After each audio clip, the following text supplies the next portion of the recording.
This is Shelton cassette number 24, a talk delivered by Dr. Herbert M. Shelton at the Henry Hudson Hotel in New York City on Monday, July 15th, 1957.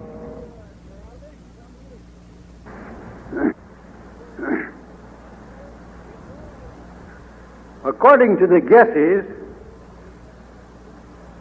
of men who call themselves scientists, in order to set themselves off from those of you who don't know anything,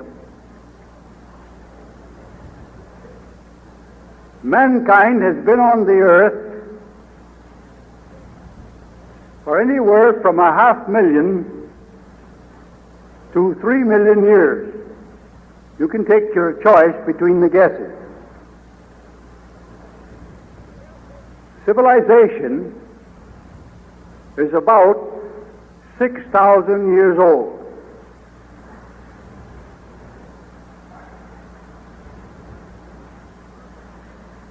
The practice of medicine, as an alleged science, is a little less than 3,000 years old. Prior to the elevation of the ancient system of magic to the status of a science, there was a period of time of variable length. It may have been 500 and it may have been 900 years long, during which a great part of the human race depended upon magic to restore it to health when it became ill. Back of that period, however, whether mankind has been on the earth 500,000 years or 3 million years, back of that period, we have no evidence that he had anybody to treat him when he was sick. He lived upon the earth for nearly 500,000 years, or nearly 3 million years, without physicians, without nurses, without midwives, without psychologists and psychiatrists and psychoanalysts, and without Christian scientists, and without chiropractors and physiotherapists and osteopaths, without anybody to look after him. And yet, he survived. He didn't know anything about germs, and he had no vaccines and serums. He had no penicillin, and he knew nothing of viruses, nor did he have any surgeons, and he still survived. As a matter of fact, he had done such a good job of it that at the dawn of recorded history, he practically filled all the habitable portions of the globe. He existed here upon this globe of ours in millions. And in some parts of the world, the population was rather heavy at the dawn of history. Now, of course, I know that at the present time, we can't get along without these treatment peddlers and curemongers of one kind or another. The instinctive practices that what we might term primitive man carried out in looking after himself, both in health and in sickness, are no longer effective. In order for us to get well, we must have some kind of violence done to us.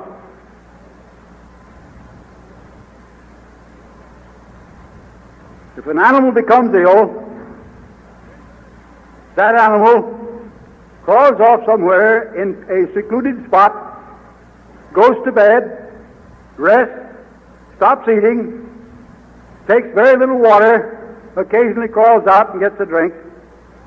Rest, quiet, fasting, with a little water once in a while, is the only means that he employs in taking care of himself in order to recover from his illness. Primitive man did the same thing. Many people do it today. But today you must have penicillin.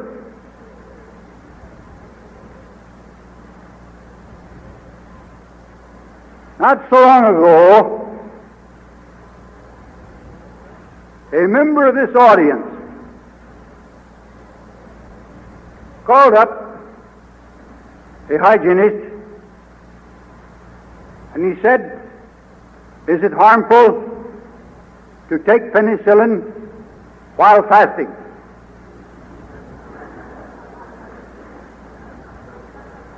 The hygienist replied,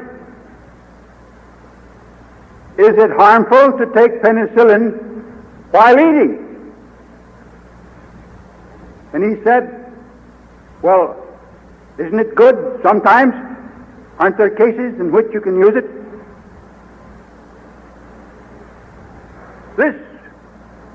This little experience reveals to us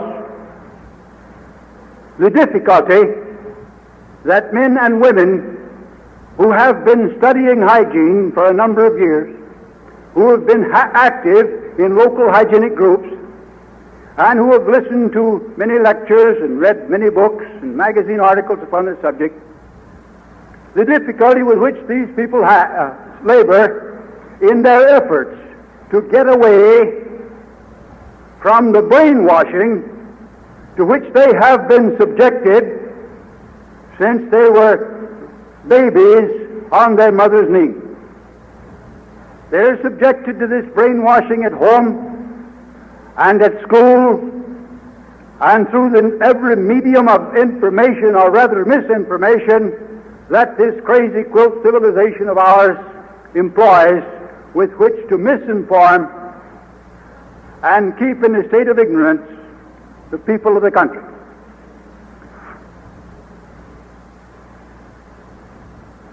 The needs of the sick organism basically are identical with the needs of the healthy organism.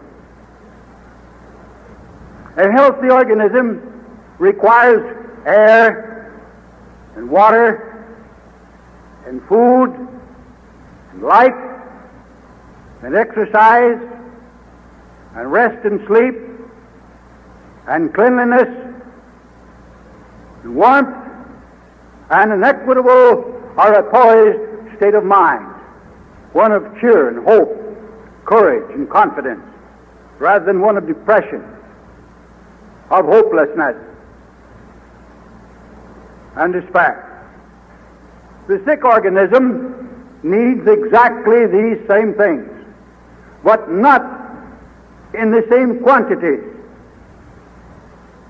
In fitting hygienic means to the sick organism, we have to take into consideration the crippled capacity of that sick organism to utilize the organic materials, or I should say to utilize the materials of organic life.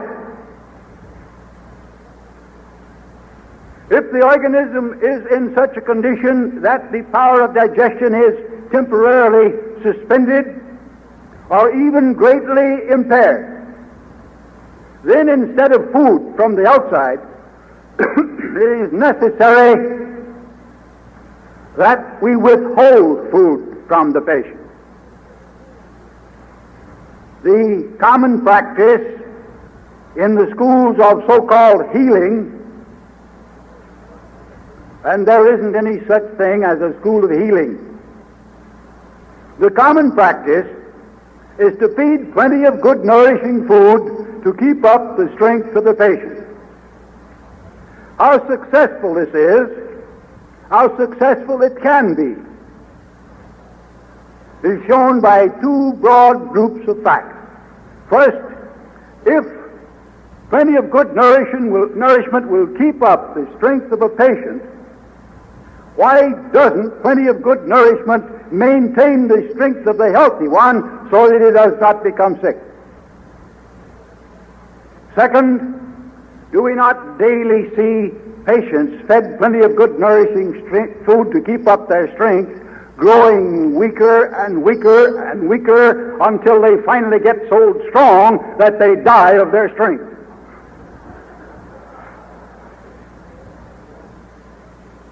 A few days ago, I attended a meeting, a state meeting of the Texas Naturopathic Association in Austin, Texas. I got up there and the president of the association said, some of our speakers from out of the state have for one reason or another failed to appear.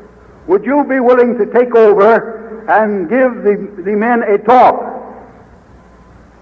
And I agreed to do so. And for the first time in their lives, they heard a talk that did not advise them to use drugs in the care of their patients. And one man among them in particular was very much impressed by what I said. I might tell you that I talked to them for 2 hours.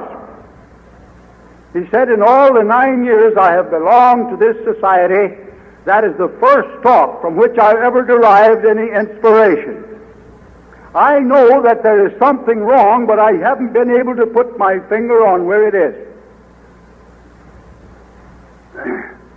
The president of the organization then finally got up on the platform, and he was telling some of his methods of taking care of patients, and among them, in a certain type of disease which he said was due to certain food deficiencies, he advocated feeding certain food preparations that are sold on the market.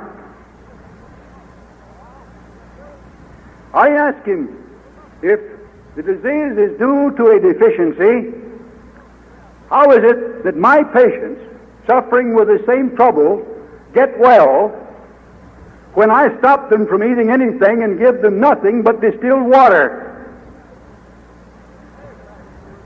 After a moment's thought, he said, well, the human body has marvelous resources. It has within itself stored substances that when you put it on a fast and eliminate the toxins, it can utilize those substances and repair itself, heal itself.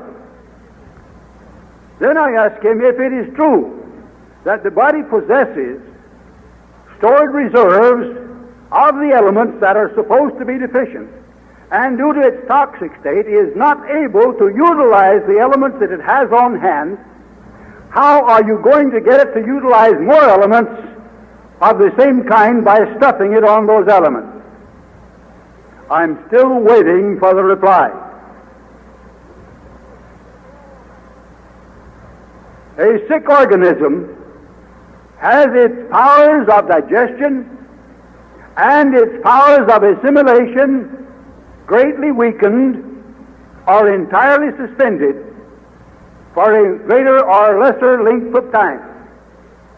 And to feed under those circumstances is to burden rather than nourish the body.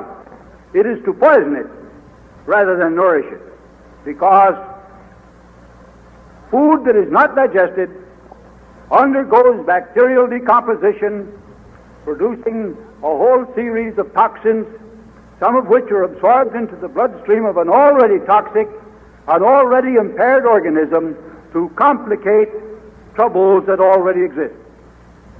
If you want your patient to recover, it is necessary that you either stop him from eating entirely or feed very small quantities within his limited capacity for digesting and absorbing and assimilating food.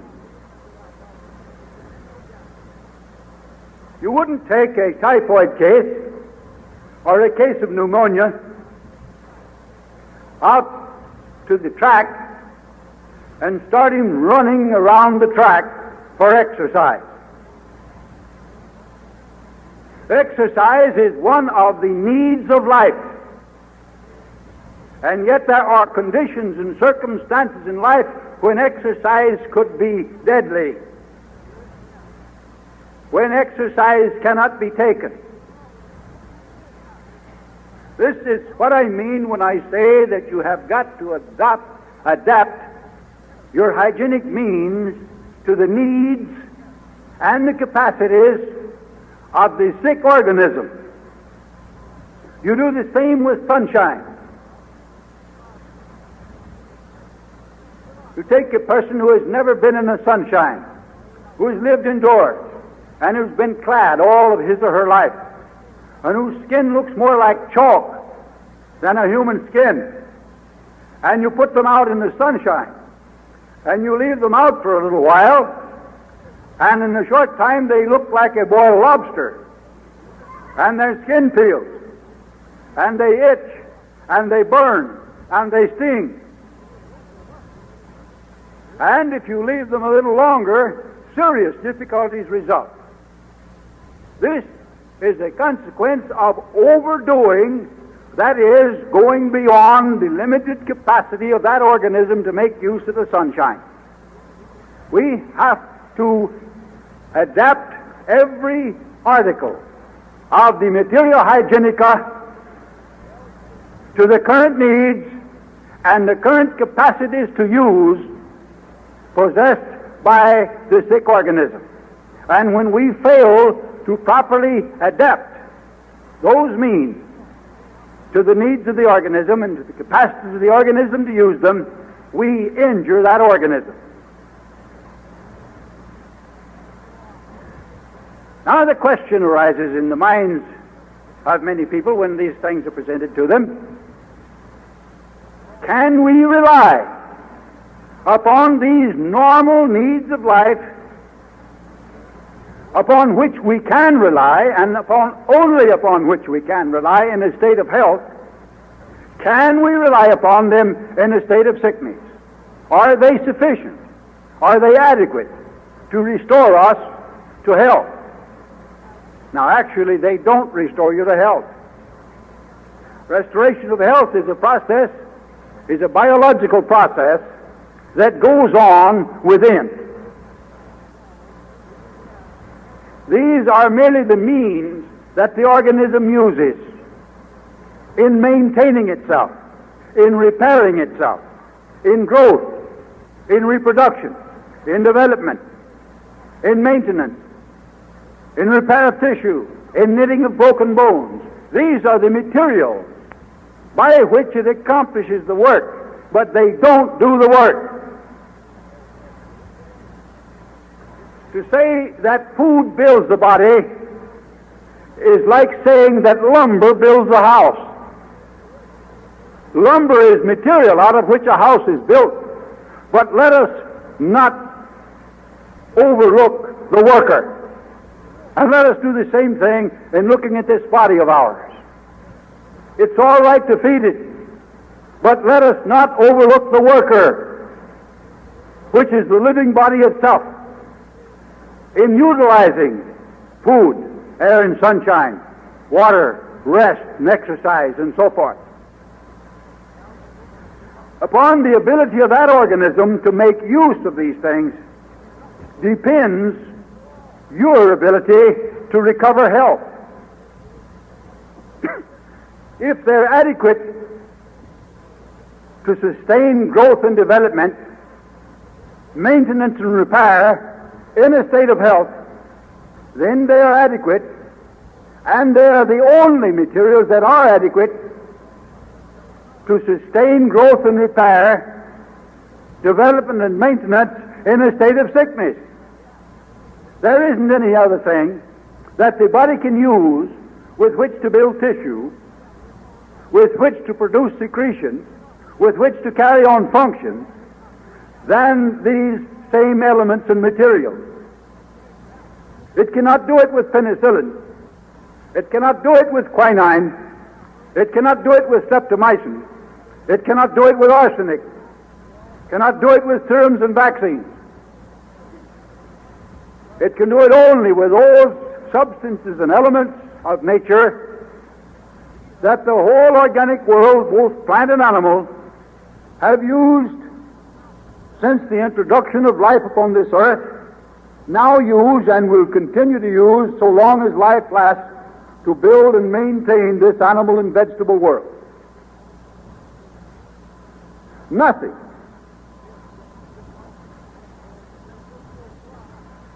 that the body is unable to metabolize should ever be taken into it. If a substance is taken into the body that it cannot metabolize, if it cannot transform it, in other words, into flesh and blood and tissue, into bone and muscle and nerve and gland tissue, that substance is not only inadequate to aid or assist the body in its recovery, it is a positive hindrance, a damaging substance, and should not be taken in.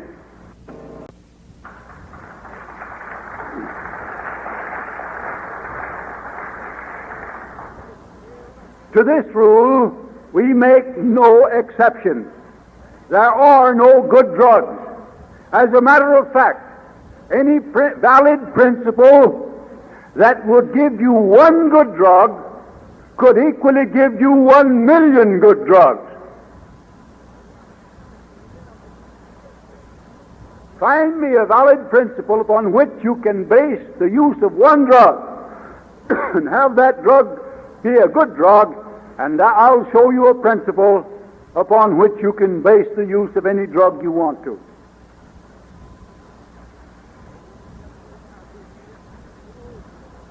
Let us then forget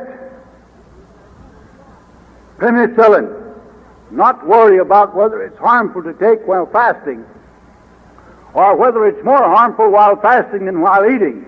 Let us simply abandon penicillin along with the whole pharmacopoeia, the so-called mild drugs, the herbal remedies, and the more violent drugs of the physician. Put them all in the same basket and condemn them all with one blanket condemnation. All, without exception, are poisonous. Some are only lightly poisonous, some are violently so, but not one of them has any business at all in the human body. Even those substances that are so nearly non-poisonous that the body puts up no particular hurried fight against. For example, you might swallow a little common ordinary sand.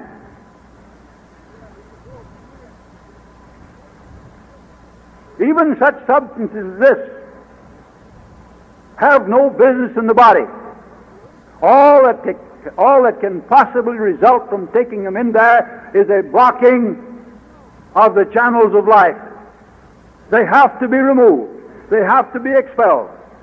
And the process of removing or expelling them is expensive to the energies of life. So, let us take into our bodies, whether well or sick, only those things that are normal in their relation to life. Only those things that the body can use in building and in maintaining the normal conditions of its fluids and the normal state of its tissues. If we do this, and if we do it within the capacity of the body to use them, then they will be utilized for our good, for our improvement. If we do it the other way, if we decide, well, I need exercise, and we go out and exhaust ourselves by excessive exercise, if we decide that I need sunshine, and we go out and overdo that and burn ourselves and exhaust ourselves even after we have acquired a good heavy coat of tan by over-sunning, then we hurt ourselves. I remember a weightlifter that I knew a number of years ago who was one of the outstanding strong men of the country, and his wife was a weightlifter also. She was very strong, and both of them were very fond of swimming, and they would go into the water and stay for hours at a time. On one summer they took a 6 weeks vacation, and they went out and rented a cottage on the shores of a lake, and they spent 6 weeks in the water. Of course, they slept at night time in bed, but they spent most of the day, each day, for 6 weeks in the water. They enjoyed it. They had a great time. How many of you realize that you often do yourselves more harm by overdoing your good times than you do by some of the more recognizably harmful practices that you carry on? This man required 2 full years to recover fully from the enervating effect of those 6 weeks of playing the part of an amphibian, which we're not. Overdoing bathing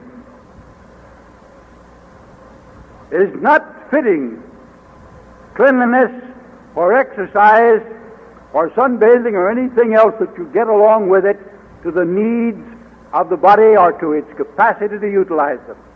And out of such excesses comes harm. Even rest can be overdone. There comes a time when one goes for a rest, when rest ceases to be rest and becomes rust. And then the longer you remain resting, the more you rust and deteriorate. There comes a time when activity must be resumed. But when you begin to resume activity, this too must be done within the current needs and capacities of the organism. Fasting can be overdone. We have men in our movement, young men in particular, and I don't blame them, because I remember when I went through the same phase, who are willing to recognize no limitations whatsoever upon what can be accomplished by hygienic means.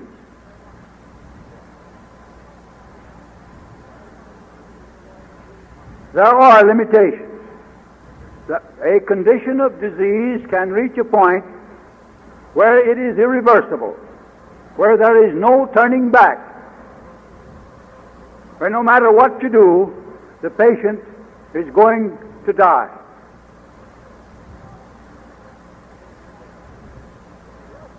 Nobody with any method whatsoever ever has, and it's probable that nobody ever will, succeed in restoring to health 100% of his patients if he takes all the patients that come along. Those of us in the hygienic field are particularly handicapped in this field, or in this particular, by reason of the fact that most of the patients who come to us have already been through the mill. They've been to all the possible practitioners they can find of the various methods and means of curing disease. They've had operation after operation. They've had injections of various kinds. They've had drugs after drugs. They've been to hospitals and to sanitariums, the pleasure resorts or health resorts as they're called. They've been here and they've been there and they've tried this and they've tried that, and they end up under the care of the hygienist after they have lost all hope of finding health through any other channel. And sometimes they actually come in and say to you, if you can't help me, I guess I'm done for. There's nothing else for me to fall back upon. How much wiser it would have been to have resorted to hygiene at the beginning. How much suffering, how much expense would be saved by resorting to hygiene when your trouble is small, before it has evolved to formidable proportions, before some of your organs have been removed, before others have been so badly damaged that vital redemption is no longer possible.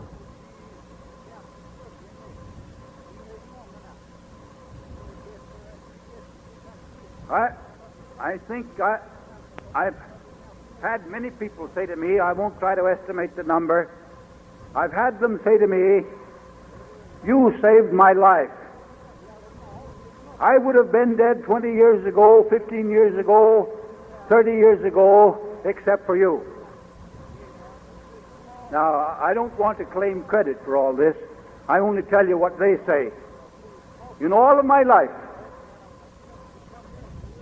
I never restored anybody to health. If I live to be 200 years older than I now am, and continue caring for the sick and advising them, I don't expect to restore anybody to health in that time. Everybody who gets well restores himself to health. A young lady came in to see me this afternoon, and she said, "You've got to make me well." I said, "I'm sorry, but that's up to you. You've got to make you well." And you do it, of course, by two simple processes. First, remove all causes that have impaired health. All causes that are maintaining that impairment. Now, I can't do it. I can tell you what's causing it. I can tell you that you've got to stop smoking. I can tell you that you've got to give up coffee. I can tell you that you've got to take a fast. I can tell you that you've got to have more rest. I can tell you a lot of things that you've got to cease doing and a lot of things that you've got to do. But after I've told them to you, I can't do them for you. That is the reason that getting well is your own problem. You can't shoulder your burden onto me, nor onto any other hygienic practitioner.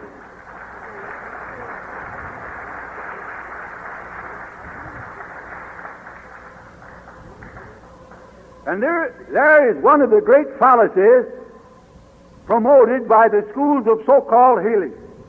Every one of them offers to take your responsibilities upon themselves and bear them for you.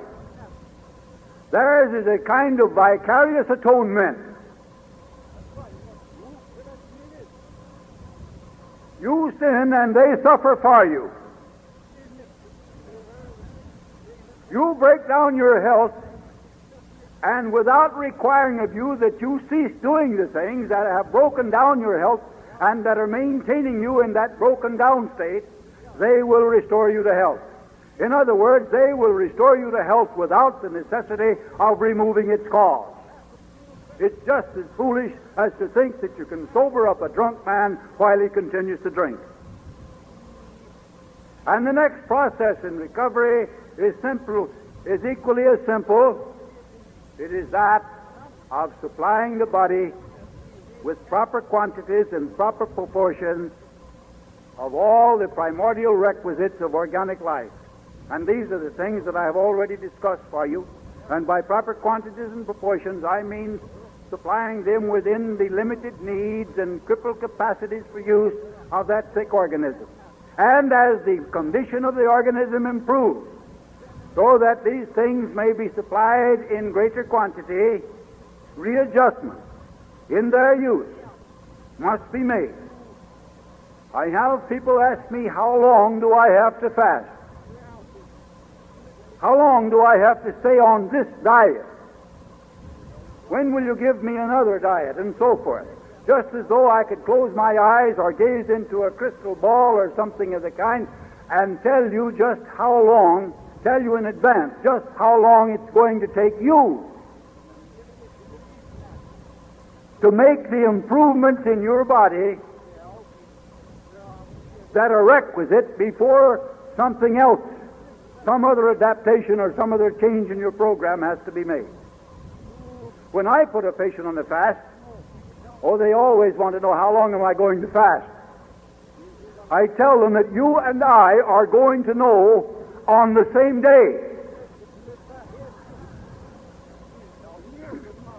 Because there isn't any way to predetermine the length of a fast if it's done right. You place the patient upon a fast and you watch the day-by-day developments in the case. Sometimes I illustrate this thing to the patient by reminding him of the days when he used to take drugs. And I say, if you were to go to a medical man and he handed you a box of Epsom salts and he said, "Here, take a teaspoonful of these Epsom salts every day for 6 months and you'll be well," would you go back to him? And usually they say no. The fact is, it doesn't matter what you're doing to a patient or for a patient, or what the patient is doing to or for himself. Everything has to be adjusted to the changing conditions of the patient as the changes occur. And this means that the patient has to be watched, he has to be observed. It's not something that you can hand somebody a blanket prescription and say, "Here, follow this for 6 months or 6 weeks, and everything's going to be all right." It's not that simple. As simple as the program may appear to you, as I have outlined it to you here this evening, it is still not as simple as all that, or as simple as it appears in many cases. Nearly 4 years ago now, a man in San Antonio came to me suffering with arthritis. He was walking with cane and crutch. He couldn't turn his head from side to side. He had very little use of his arms, and he was bent over in this fashion. He had to be helped around much of the time. 27 years he had suffered with arthritis. He was a bacteriologist. He worked in a medical laboratory. He had all the best medical care that the profession could provide. He tried everything they had in the drugstore. For 27 years he continued to suffer.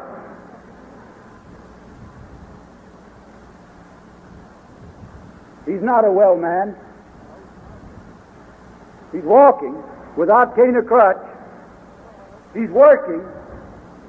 He is almost straight. He's about like this at the present time instead of like this. There are no more pains in his feet. His knees are no longer stiff and painful. His spine is less stiff than it used to be. He can turn his head from side to side a little bit, but he's still improving. It takes time to undo all of the mischief that has been done by a lifetime of wrong living. And time is often the one thing that patients are unwilling to give to themselves. They're not good enough to themselves, so we'll be willing to take the necessary time to recover health. A young man came into my place from North Dakota only a few days ago. He says, "I'm going to be here a week."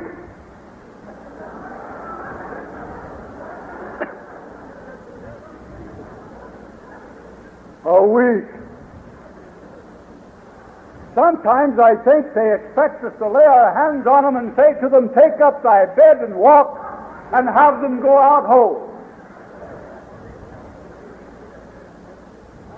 All the miracles of that kind that are on record in the world happened either a long time ago or in some out-of-the-way place where you can't check on them. They don't happen in modern life, particularly among educated people and in places where they can be checked on. And yet that seems to be what we're expected to do. A woman came in to me, and the whole of her left breast was gone. She had nothing left there except a large inflamed area that was very red and angry looking, and 2 or 3 open abscesses in that red area. And she said, "I understand you can cure cancer." I said, "I can't even cure a cold. I don't cure anything, and I never did. I'm not in the curing business. But I don't know anything that will remedy cancer. But I'm going to get rid of mine." I said, "I hope you do." She said, "Would you take me for 6 weeks?"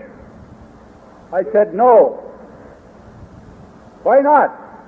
"Because I can't do anything for you." But I want you to take me for 6 weeks so I can get started, and I'll do the rest myself. I'm determined. Well, I took her for 3 weeks. I compromised with her on that. That's more than 2 years ago.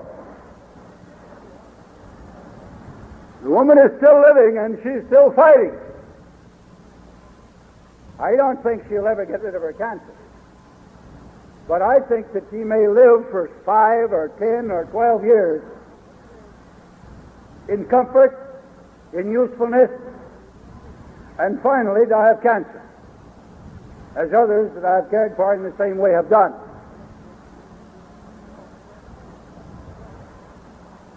There is such a thing as an irreversible state of pathology, as I emphasized a while ago.